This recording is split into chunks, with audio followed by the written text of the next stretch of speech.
Hey guys, today we're going to have some fun with JavaScript. Okay, I'm actually going to show you the product before we actually begin. So I'm just going to open my previous project and hit npm start. And now I've actually refreshed the localhost, and you can see this. Now this is not really much. I mean, as you can see, it's just some colorful boxes, which has animation. But it does have a lot of functionality in JavaScript, which I think could be really fun to learn and could be really useful. So we're going to just dive right into it. I'm actually going to close the project right now. Hit refresh, and you can see it's dead. And we're going to start from scratch. So as you can see, we have a simple React app. I'm going to do the regular cleanup process. So I don't need these files. I don't even need index.css. Going back to index.js, let's delete the files we just removed. Right, so we save that. And I don't like having the export default on the bottom. I like it on the top. It's a personal preference. You don't have to do that. There we go, and we have a clean app. Cool. So I'm actually going to open the terminal, run npm start. It keeps popping up on my Safari on the other screen. Okay, there we go. As you can see, we have nothing, completely empty. Let's actually go to the app CSS and prepare a few things. So app logo I do not need. I will need the media in just a moment, so that I'll keep. And I'm also going to need the keyframe. So I do not need what's in it or the current name. So I'll just comment these out for the time being. And yeah, I'll begin with a simple reset where I say everything. I want the margin to be 0. I want the padding to be 0. Whoops. And I want the box sizing to be border box. Right. And app, I'm not going to configure app right now. I'm actually going to keep it for just a moment. As soon as we start seeing how our component will look like, then it will make more sense to the styles I'm giving. At the meantime, I'm just going to say that the body, I wanted to give it a background color of black, which is the color of my soul. Just kidding. I'm just kidding, guys. Right, so now back to app. So as we saw previously, we have the boxes, right? And they just keep on adding up, or they change with animation, color, stuff like that. But we'll get all to that in just a moment. For now, let's begin with the boxes. For the boxes, I'm going to create a state. So I'm going to call it boxes, which will have a set boxes, and it's going to be equal to use state, which at the beginning would be an array. Let me just quickly import this. Right, so it will be equal to an array. Now I do want this array to have the one box on initial mount. Okay, I just want to use one box, so we have something to begin with. So I'm actually going to create a box, right? And it's going to be equal to an object. Now this box is going to have 3 keys. It's going to have an R, G, and B for the colors eventually. We're going to manipulate them and render out using exactly these colors. So R is going to be equal to I don't know, 55.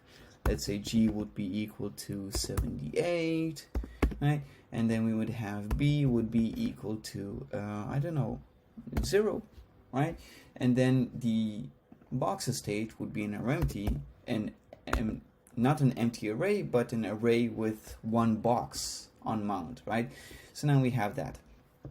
Cool. Now let's actually copy the state and map it on our UI. So we have the boxes. We're going to say map. Now on each loop, I want to actually receive 2 items. I want the actual box and I want the index. So I'm going to receive a box and the index, and for each box, we're going to return a div. I'd actually use a self-closing div.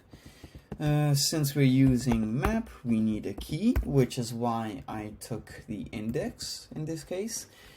And we're also going to give this a class name. I'm just simply going to call it box with a capital B. Let's actually save this for now. And I'm going to say that for this box, I want to create an animation. Not yet though, not yet, soon enough. For now, let's just create a style, simple style. So style, it would receive an object, and I would have to define 3 properties at this case, so we can actually see our first box. It will need a width, a height, and the background color. So yeah, I could do it in CSS, but again, you'll understand in just a moment why I'm doing this as an inline style method. So I'm gonna start off with the width. The width is going to be equal to, let's say, 100 pixel. Sorry, I forgot it needs to use a string. So it's going to be equal to 100 pixel. The height also is going to be equal to 100 pixel. And I'm going to give it a background color, which in this case I'm going to use backticks, and I'm going to say the background color would have an RGB value, where the R, I'm going to receive an R, I'm going to receive a G, and I'm going to receive a B. Let me scroll out a bit. Actually, I'm going to do this on the next line. There we go. So for the R value, right, so we have the box, which has R, G, and B. So what I can simply say is for that, I will be receiving a box on each loop, right? So the box dot R would be the current R. Same for box dot G and box dot B. Cool. Now if I just hit save, then we can see we have one box on the screen with a width of 100 pixel, height 100 pixel, and this, well, greenish background. It looks kind of cool. I mean, the color. I think I should have used that one at the beginning. Anyway, so yeah, now let's actually get into the interesting part, into the magic of this. So we have a state with an array. Now this array, I would like to add more boxes to it. Now, excuse me. To do that, I'm actually going to use a use effect. So use effect, let's actually import it. So up here, there we go. Actually, I'm going to clean the properties. So the use effect, we all know, receives a couple values. It receives an arrow function, which has a cleanup function within it, and as a second parameter, it receives the dependency array. Now, one thing in mind to remember is that when you're using a use effect, you should never be dependent on the state itself if you're updating that very same state, because then you will be stuck in an infinite loop. Now, in this case, we are going to break that rule, but at least we're going to use an interval or timeout, well, it doesn't really matter, where using the interval and timeout, we're actually going to break the infinite loop. So that one rule would not apply for this case. So I'm simply going to say that we are dependent on the boxes state. Okay, and for this case, I want to create an interval. So I'm going to say const interval, and it's going to be equal to set interval, I think. Was it set interval? Let me just double check in my project over here. Yeah, it was. So why is there no autocomplete? So set interval, there we go. It receives an array and it receives an arrow function, and at the end here it receives a timeout of some sort.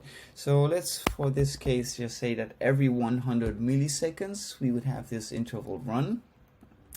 Now this interval needs to do multiple things. Okay, so first I would have to copy the current state. Okay, after we're copying the current state, we would actually add a box to the current state. Okay, and we are thereafter going to save it.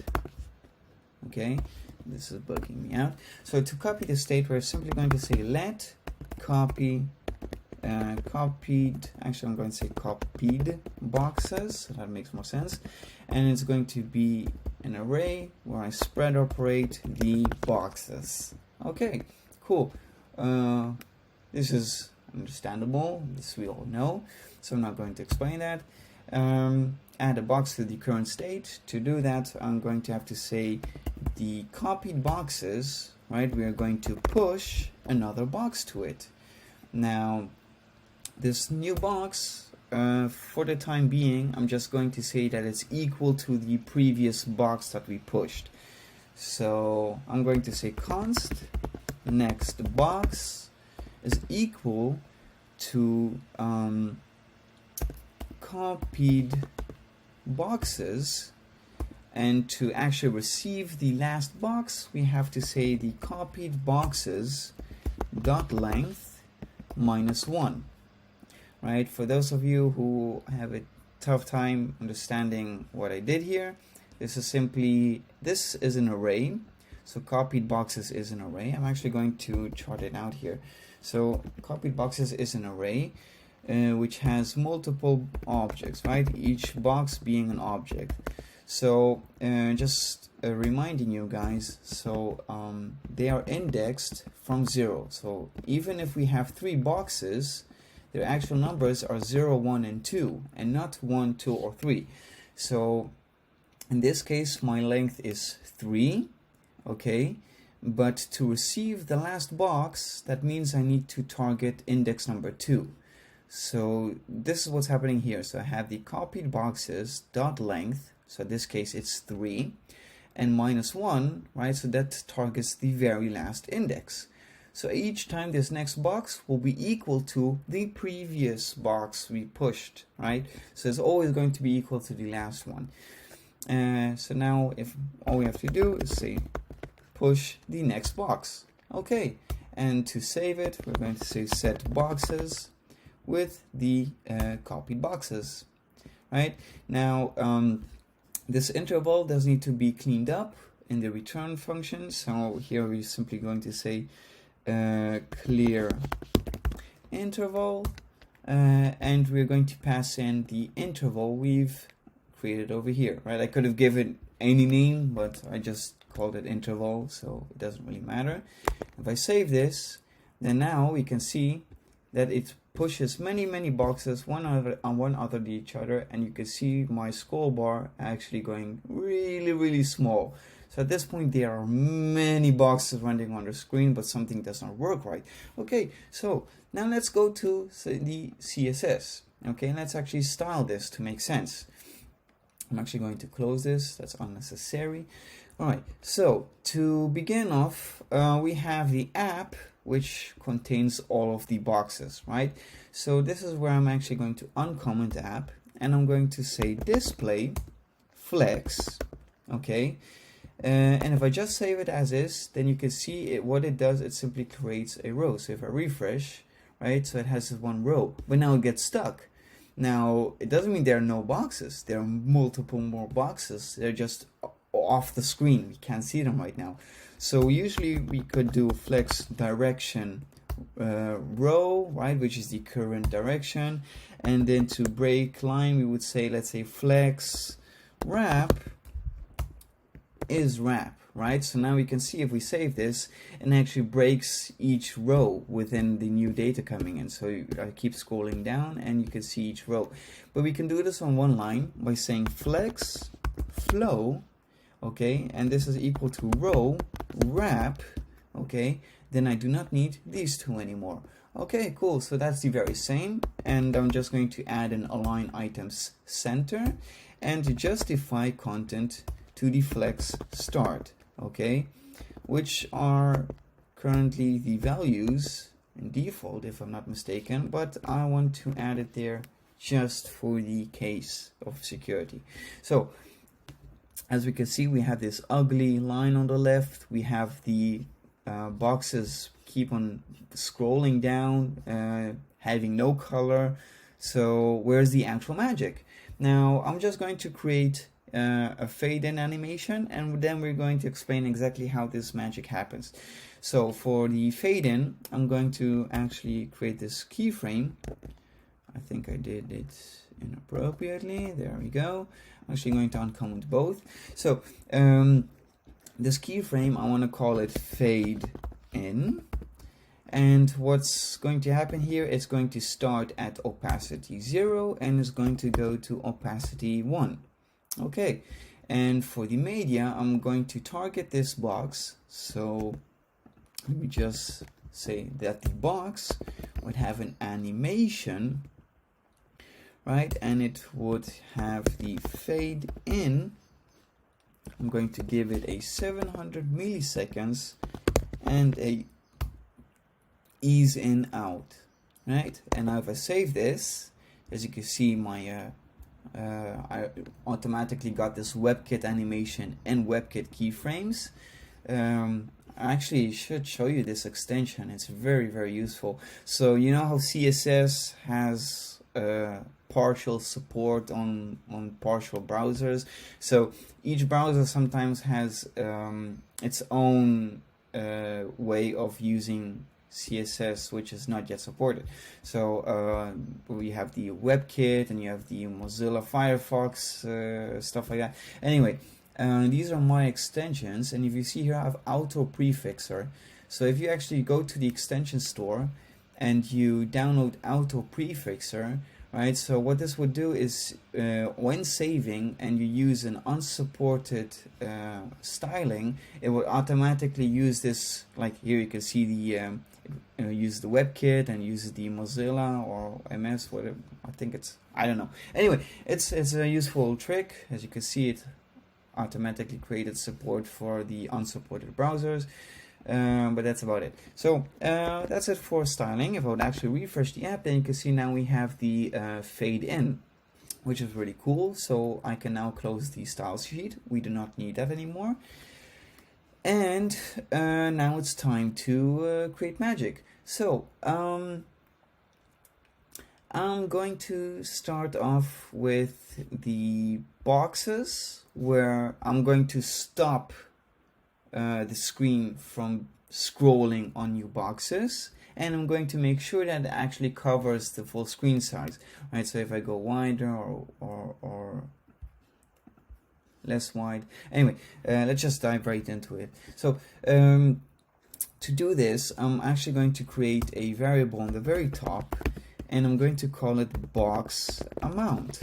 Okay, now it's going to be equal to 10 for this example, and this is going to be 10 per row and 10 per column. Okay, so imagine a 10 by 10 table, which means 100 boxes on the screen. So that's going to be the total amount. So 10 per row, 10 per column. While I'm already creating a variable on the very top, I actually want to make this a variable, right? So this 100 milliseconds, I'm simply going to say const box speed is equal to 100 milliseconds, right? So in milliseconds, and then I'm going to say replace this with that. Now, why did I do this? Because soon enough you'll see that when trying to play with the app and adjust things, instead of trying to look for the variables inside the code, we can simply adjust them here on the very top. Right, so if I save this, right, and I refresh, you can see they're still very slow. But if I actually now change this to 10 milliseconds and refresh, you can see they're really, really fast. And if I actually say, let's do it for every second, right, and refresh, you can see every second. So this makes it easy to find the variables or the settings and adjust them. So that's very cool. Now let's actually start deleting boxes. Now to do this, Remember what we said here, we're going to add boxes. So before adding boxes, we're actually going to remove boxes if necessary. So remove boxes if necessary, right? And this will make sense in just a moment. Bear with me. I'm going to use a while loop. Now, while simply says that as long as this condition is true, then you keep on looping, right? But right now I do not want to add the condition. I just want to say what will happen in this loop. I'm simply going to go to the copied boxes, and I'm going to say shift, right? So shift goes to the very first box and removes it from the array. So when exactly are we going to remove these boxes? We are going to say that, so remember when I said imagine a table, right, where you have 10 by 10 boxes, right? And if you want to remove boxes only when that amount is reached, then this is yeah, how to explain math, you know? I code, I don't math, but okay, I'll try. Anyway, so let's say we have a 4 by 4 table, right? Which means that we have 16 boxes in a 4 by 4 table. So once we reach 16 boxes in our array, we want to remove any boxes from the beginning to be at least one less than that number, right? 16. So it would always stay at 15 or less, right? 15 or less. But we would make sure that it would not remove as long as we have met that condition. And this is what's going to happen. So to do this, I'm going to say that the copied of boxes length, right? So as long as we have more or equal boxes to the square number of our box amount, right? So if 4 by 4 is 16, if 10 by 10 is 100, then we would say that we need the square number, right, of our box amount. Now to do this, we say math.pow, okay, where we take the box amount, right, and use 2 as our square number. So that means this is going to say do multiply 10 by 10, okay, and as long as the length, right, as long as this is greater or equal to the value of this, then keep on removing boxes. That means we have too many boxes, they do not fit in the screen, we need to keep on removing. So that's all this does. So now if I save this, should I save it? Yeah, I should save it. So if I save this and I refresh, then we can see, actually I'm going to make this pretty fast now, we don't have time for the slow motion. So as you can see now, what happens is it actually creates boxes, but then it scrolls down here and it stops. Now this doesn't really stop, okay? What's basically happening is that our screen at this moment, the boxes are not adjusted on their width and height to fit within the screen.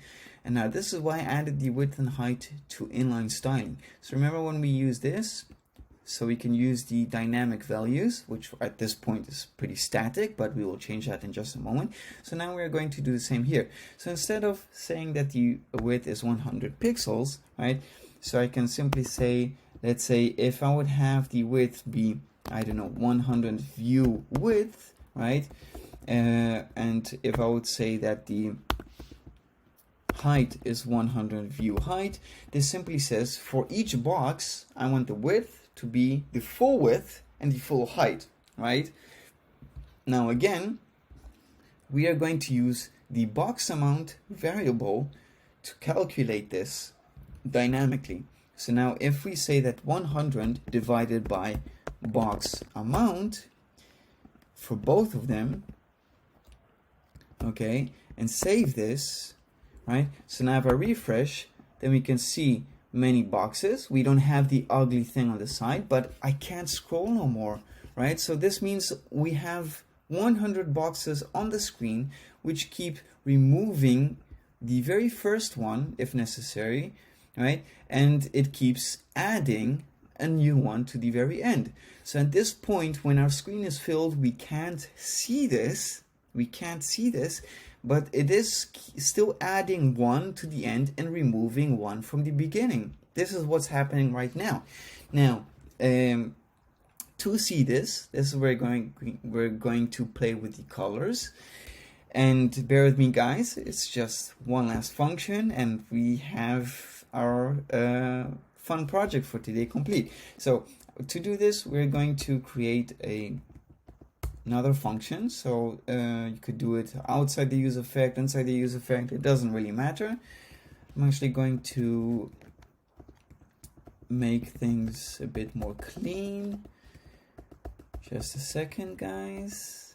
Right, so now it makes a bit more sense. It's now const, and I'm going to call this anyMath, right? And it's going to be equal an arrow function. Now, why do I want to call this anyMath? Well, simply because we're going to animate using math. So yeah, that sounds cool. Now it's going to receive a box, right? And we want to actually receive the R, G, and B values from the box.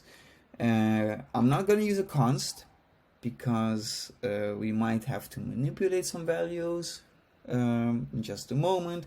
Anyway, so I'm going to say let, and I'm going to say that the R is equal to box.r. And instead of actually ending this line and saying let G is equal to box.g, right? All I can do is at the end here, I can say comma, and then I can remove the let. So now I can keep on adding commas and keep on creating variables using that one let. So if R is box.r and G is box.g, then we have B is box.b. And now we're going to create two new objects which would represent the next box. Okay, they will take these R, G, and B values and they will either add a new value to it or subtract a value from it. So I'm going to say the lighter color, okay, is going to be an object which receives R, G, and B. Okay, and the R is going to be equal the R we use over here, so it's going to say R plus I actually did not create this variable yet, so we have box speed, box amount.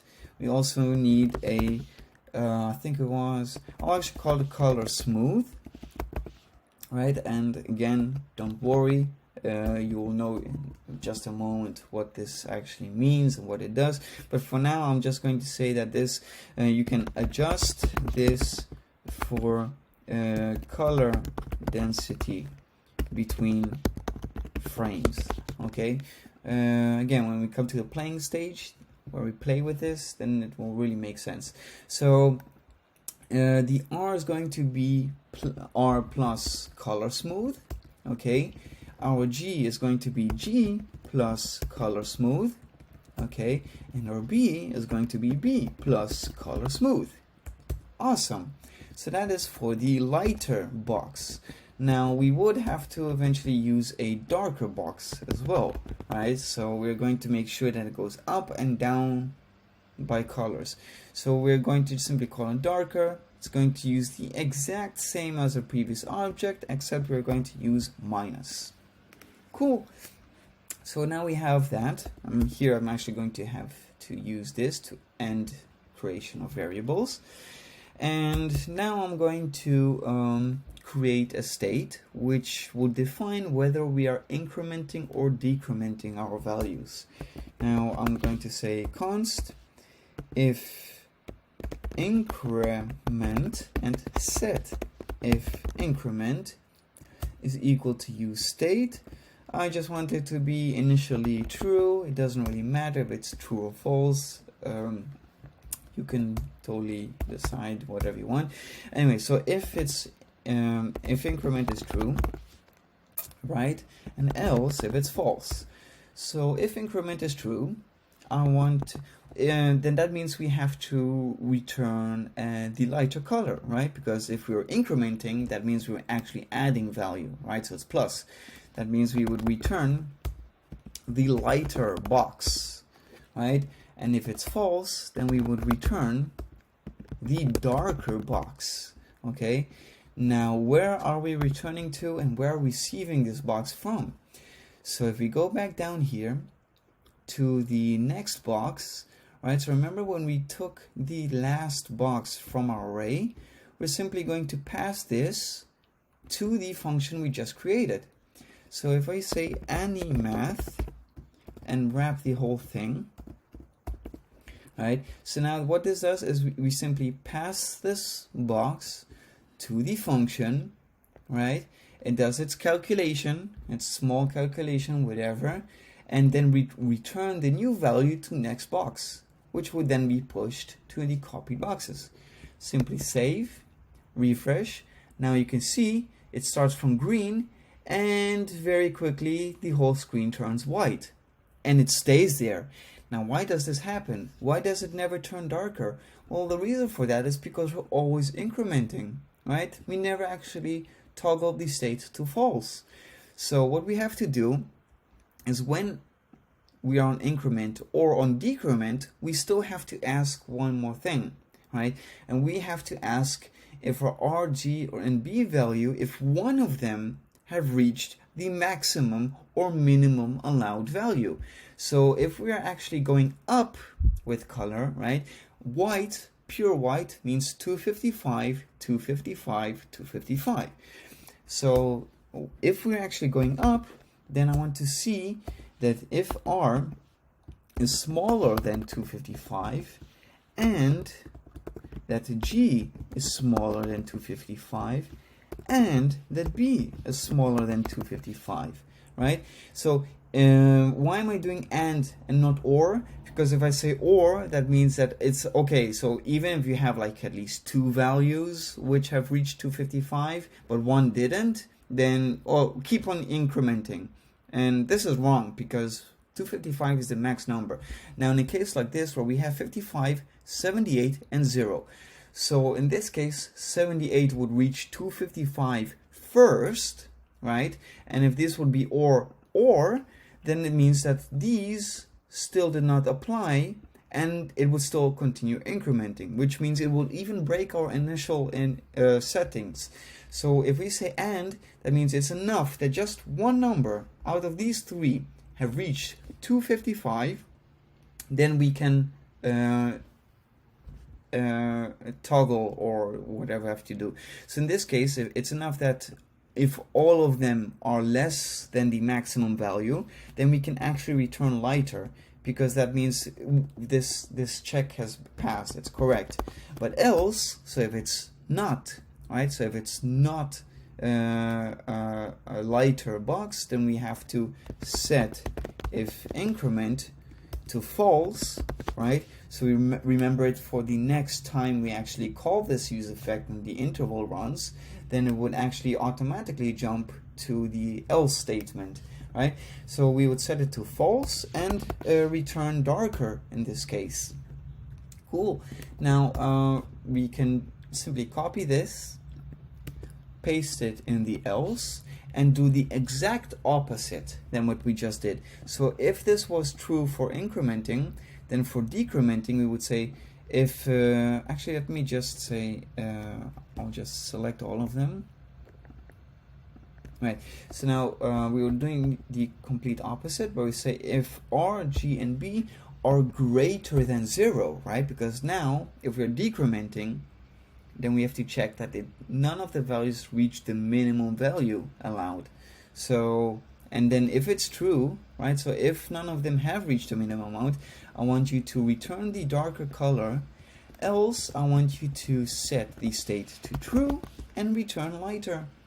Right, so if I save and I refresh, then what we can see, it starts with green and then goes lighter, and we see it goes darker, and it goes lighter again, and now we see it actually starts incrementing and decrementing automatically, and this is all fitting inside our screen, right? Which is adjusted to any length, even if I stretch out, if I even minimize this. Actually, let me go to mobile mode. Oh, that's Firefox, so in DevTools. So you see, even in mobile mode, it fits in the screen. Now the reason for this, I'm actually going to close this.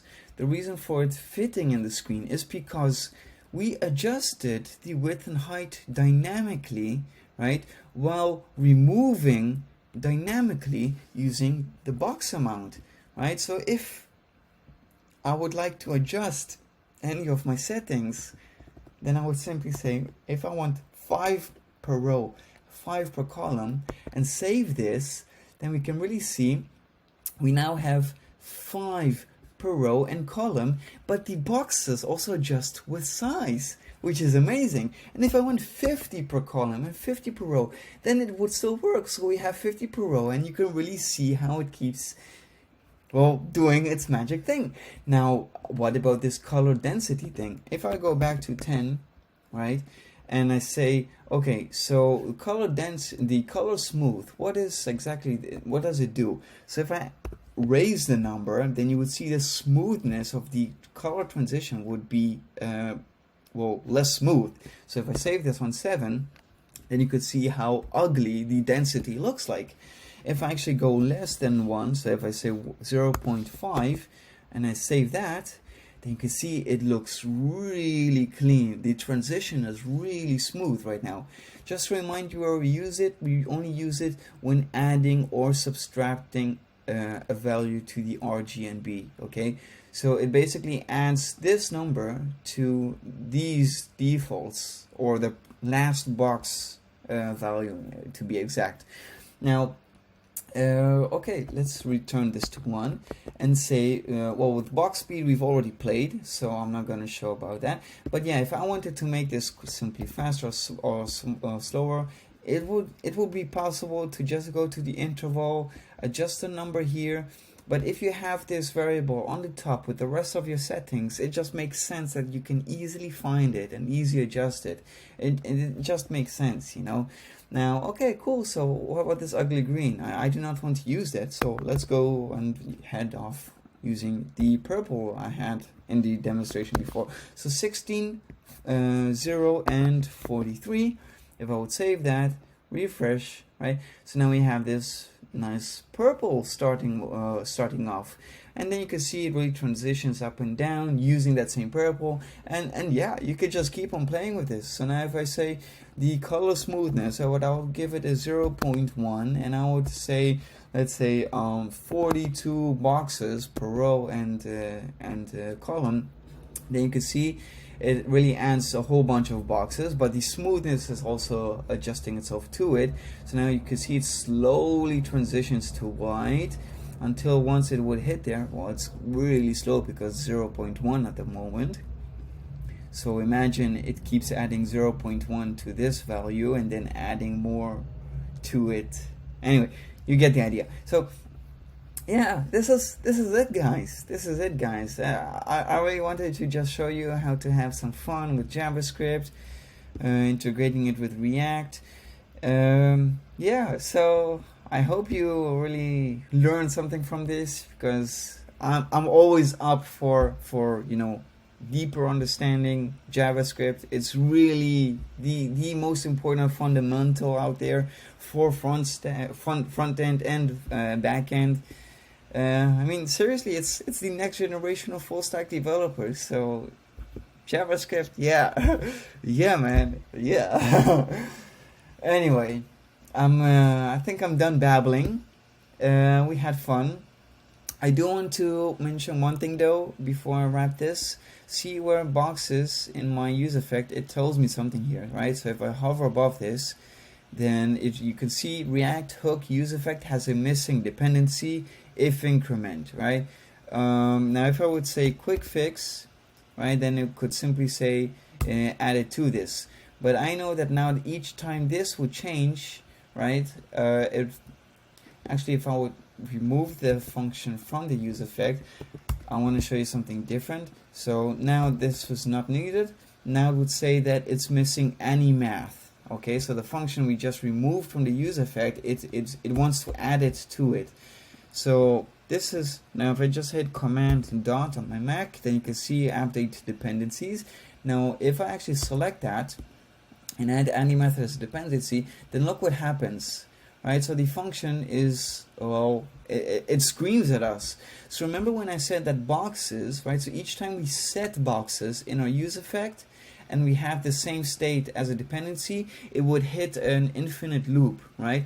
Which is why we use this interval with a small timeout to break the infinite loop. Now, AnyMath, I noticed React at this point screamed at us, but there are many times where React doesn't alert us, and I noticed when you use a function as a use effect dependency, and each time that function is called, the use effect would call itself again, causing also an infinite loop. So even though React told us add this as a dependency, right, it had this alert. So it's either this is screaming at us or this is screaming at us. We know for a fact, okay, and this is important, guys, we know for a fact that we need this use effect only when the boxes changes for this specific case. And if you know that React is warning that the dependencies are incorrect, you should add something, but you know for a fact that they are lying, right? Then all you can simply do is say disable the ESLint for next line. And if you don't have the quick shortcut I just do, Command dot, then you can simply type ESLint dash disable dash next line, and then it would not alert us anymore. So now if I save this, our terminal is clean of errors and our app keeps on working. I really like the smooth of this thing, you know. It looks like small waves coming in. I mean, we can do a lot with this. Yeah, we can really push this out, and yeah, anyway, this is interesting. I like this, you know. It makes you think a bit out of the box to understand the language. But yeah, I'm done babbling. 42 minutes. 42 is the answer to life. I love you guys, and I'll see you next time.